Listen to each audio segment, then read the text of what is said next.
What's up, tribe? How you guys doing? Go ahead and hit that subscribe button, and I hope you like this video. This is going to be your review for the Real Housewives of Beverly Hills, Season 13, Episode 10. So we start this episode off. We are still at Taco Tuesday, and Erica and Denise are going at it. Now listen, y'all know that Erica used to be my favorite, and then I ain't really like the way Erica was handling the whole situation with the bankruptcy and her husband and the victims and all that good stuff. But baby, this is the Erica that I am here for. I'm sorry, y'all. I know y'all gonna be like, she flip-flopping. Whatever. I started off an Erica fan, and when she did stuff I ain't like, I had to be honest and tell y'all I ain't like it, and I didn't like how she was acting, and I wasn't a fan anymore. But this is the Erica that we love to see. Denise done roll her inebriated tail up here and went off on Erica last week or the week before last when they was down to the weed dinner talking about stuff that happened 4 years ago. And Erica was like, girl, okay, well, if you could eloquently explain what it is that I did or did not do, then I can address it and I can respond. And Denise couldn't even get out a simple, coherent thought. So now Denise done regrouped. She done came up with a reason to be mad at Erica. Oh, you said that my daughters had threesomes or would know what a threesome was, and how rude. Why would you say that around my kids? Denise, I'm sorry. The moral high ground is gone when it comes to Erica talking about threesomes in front of your daughters. For number one, girl, that was 4 years ago. Number two, one of them daughters got a whole OnlyFans account and says she wants to be a PORN star. So it sort of takes away the moral high ground. And then the producers rolled the beautiful bean footage. Girl, Erica already apologized. See, that's the issue I have issues with. Be mad about something somebody did and they never acknowledged that they did it. Erica had a whole apology to you 3 years ago. Let it go. So I don't really have no sympathy. Now, do I think Erica went low when she asked who makes more money on OnlyFans, you or Sammy? Yeah, that was a low blow. And it was a low blow, Erica. You ain't had to go there. But honestly, look. So anyway, Denise was like, that was a low blow, Erica. Erica was like, well, girl, what did you think I was coming here to do? Like, did you think I wasn't going to pull out my arsenal? Did you think I wasn't going to be ready? Like, girl, we're not playing patty cake. Buckle up, buttercup. And Denise just didn't have nothing. Like, Denise, you were inadequate. You showed up to a missile fight with a butter knife. Like, you just were not ready for what Erica was giving. And shortly thereafter, the party was over. Shortly thereafter, baby, the party was over. You was just not ready for what Erica was giving. I'm sorry, but we got to call a thing a thing.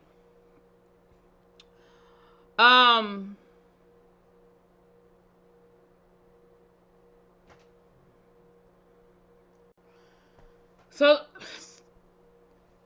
after Dorit left, Erica left, then they started talking about who should take up for who when stuff goes down. And Garcelle was like, well, why didn't you take up for me? Because of course, all of a sudden, Kyle has all these things to say to Garcelle about she understands why she was upset and maybe she should talk to Dorit and her and Dorit need to have a conversation. And Garcelle was like, well, girl, why you ain't say that while she was sitting here? Like, why did you let it? She said, because I was letting y'all go back and forth. She said, girl, nobody had my back.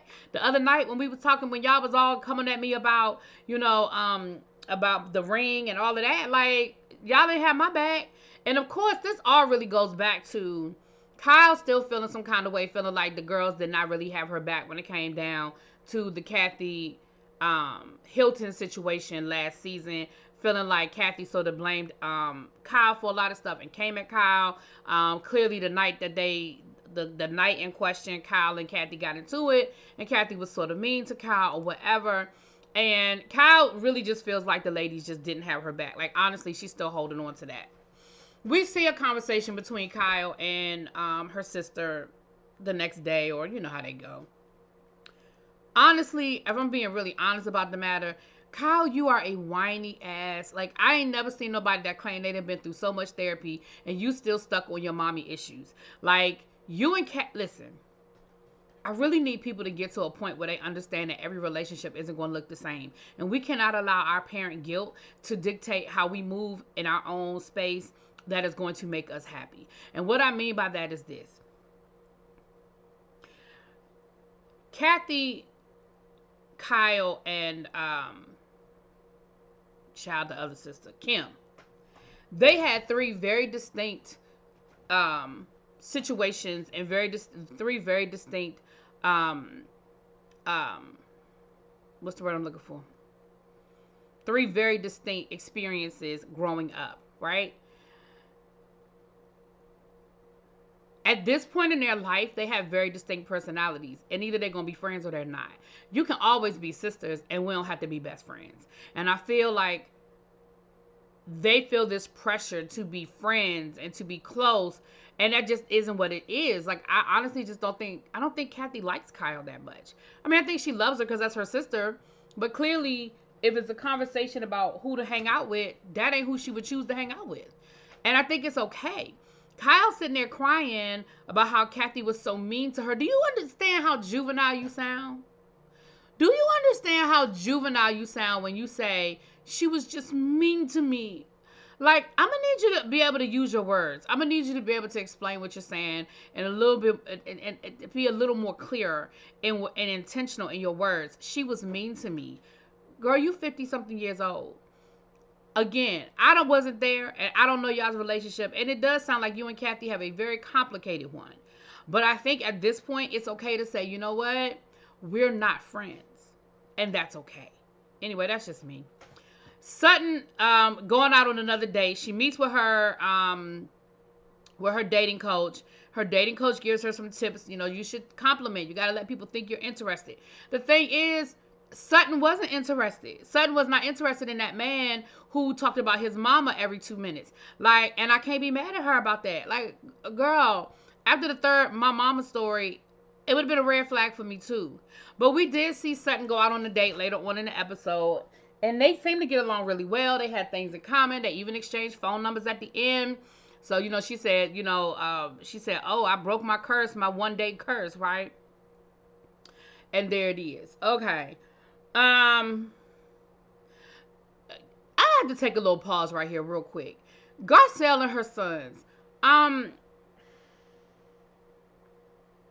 Because I'm going to have a lot to say about Garcelle later on in this episode that y'all are probably not going to like. And it's okay. I still love y'all anyway.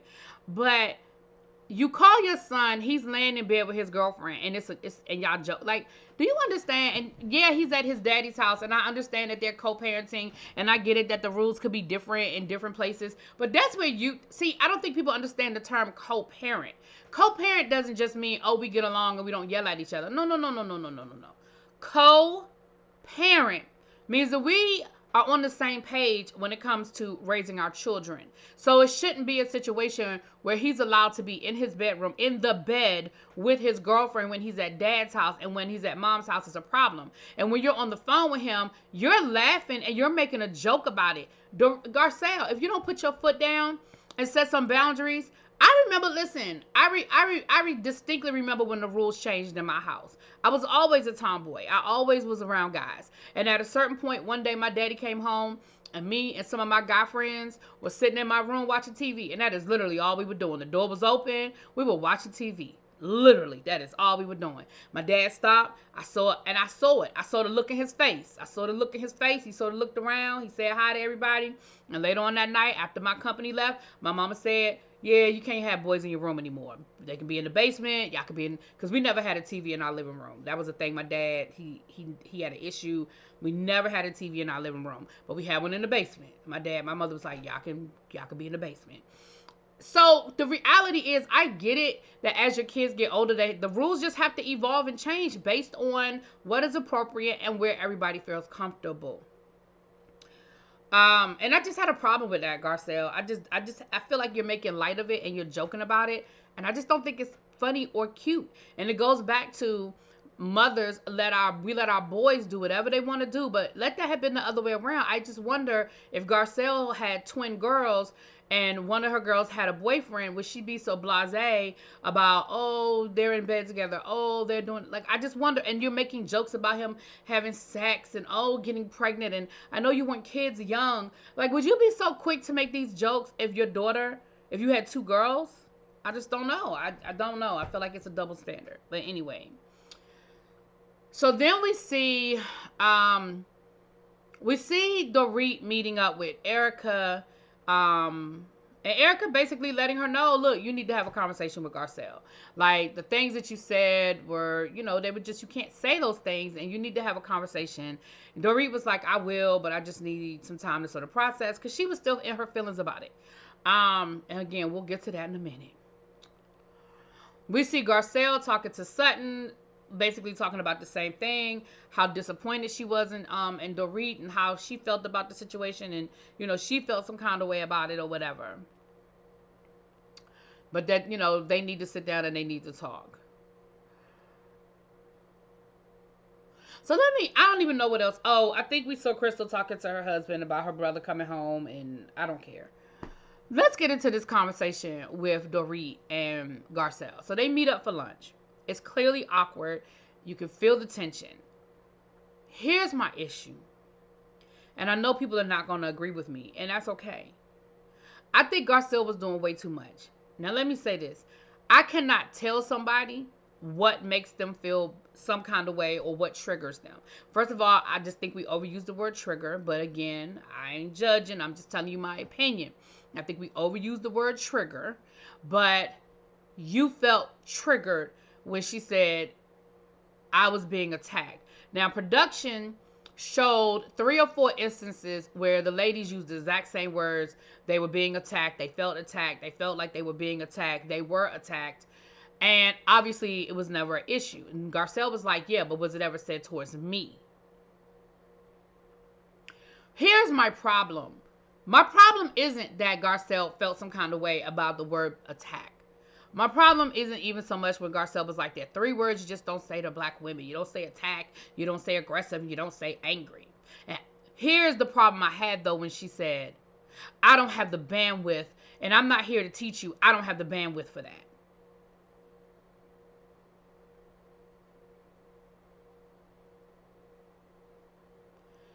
You said you have privilege, and your privilege has allowed you to sort of live in this space.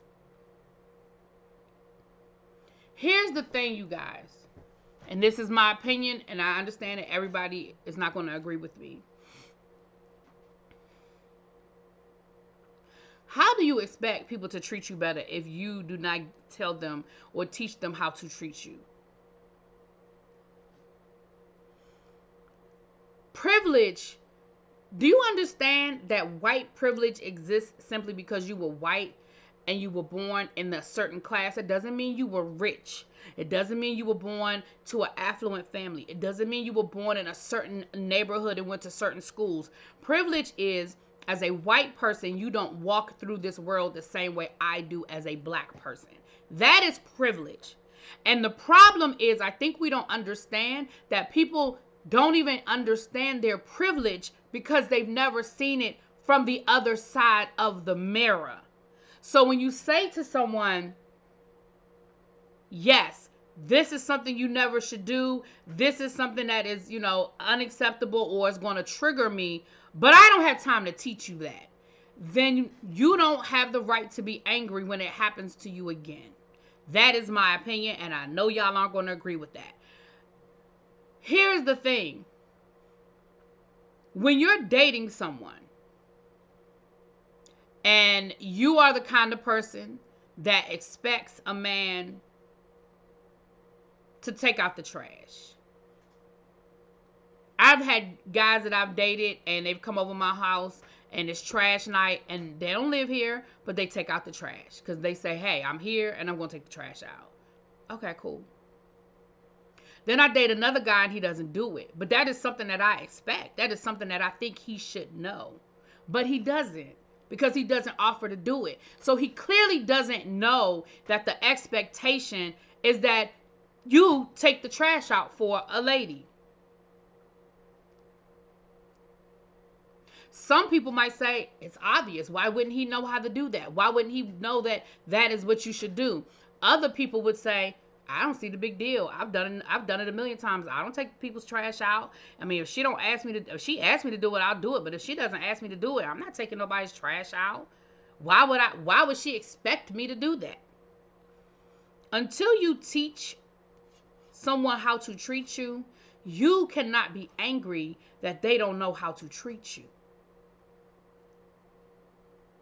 As a white woman growing up, Dorit was not taught that certain things are a trigger. And if you are interested in building a friendship with this woman, you got to treat her how to treat you.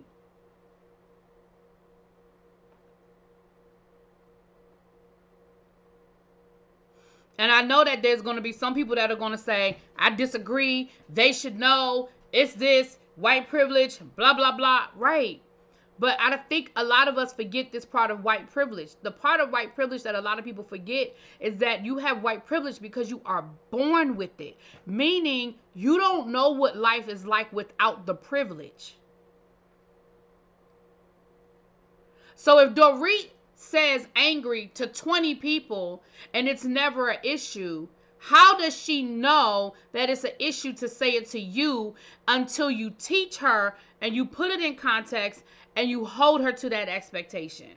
That is my opinion. I know y'all not going to agree with it, but honestly, I felt like Garcelle was doing a lot.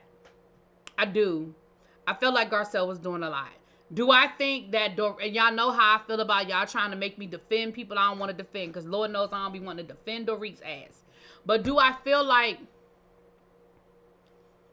Dorit fully understood where Garcelle was coming from? No. And girl, when Dorit threw out there, when she said, I think you're a borderline Karen, which, I don't know, child, I don't know. Do I think that Dorit could be a Karen? Yeah. Absolutely. And I appreciate that Garcelle was like, I'm not labeling you. I am not calling you a racist. That is not what I'm saying. I'm not labeling you. So I can appreciate that.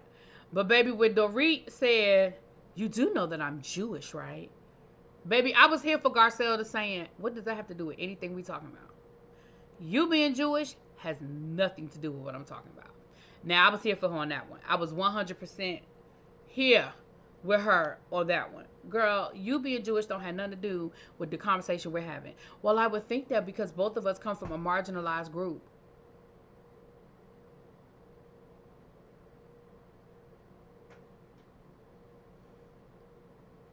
Dorit, if you don't go sit your ass down, please. Anyway, that's my 2 cents, and I know some of y'all not gonna agree with it. I started to not even address it, but it is. I have to be fair in what I'm doing here. We're reviewing the show. Was on the show. Let me know what y'all think. I'll talk to y'all later. Peace.